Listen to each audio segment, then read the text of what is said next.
मुझे ज़रा ये बताइएगा आदि साहब कि पीटीए की जानिब से जो गैर रजिस्टर्ड वीपीएन्स हैं इनको जो ब्लॉक किया जा रहा है, ये नेशनल सिक्योरिटी के लिए कितना इम्पॉर्टेंट है,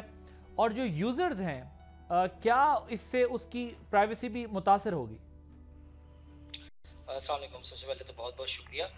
देखिए, ये नेशनल सिक्योरिटी के इसलिए सबसे ज़्यादा इंपॉर्टेंट है क्योंकि इसमें जितने भी प्रीमियम वर्जन यूज़ किए जाते हैं वीपीएन के, वो कहीं ना कहीं पर्सनल आइडेंटिटी को भी एक्सपोज करते हैं। और इसके अलावा जहाँ तक जब तक ये अनरेगुलेटेड रहेगा और ये चैनलाइज नहीं होगा within the system of the PTA, so we don't know, हमें नहीं पता चलेगा कि कहाँ किस जगह क्या कम्युनिकेशन हो रही है और कौन सी इन्फॉर्मेशन जो है वो पास ऑन हो रही है टुवर्ड्स द डिफरेंट कंट्रीज। क्योंकि इसमें कोई बेस लोकेशन पाकिस्तान नहीं होती, बल्कि डिफरेंट रीजनल लोकेशंस हो सकती हैं, या इसके अलावा दुनिया भर में कोई भी लोकेशन है जो कि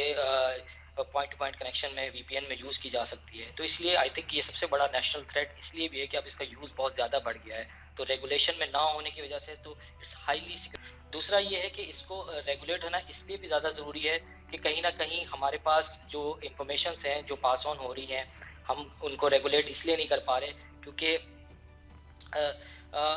हमारे पास आईएसपीज के एंड पे भी वो मैकेनिज्म नहीं है अभी तक, ताकि जो पीटीए जो नॉर्मली प्रोवाइड करता है आईएसपीज को वाइट लिस्ट करने के लिए, तो हमारे जो सॉफ्टवेयर हाउसेज हैं, जो फ्रीलांसर्स हैं, वो भी कहीं ना कहीं इसमें जो है वो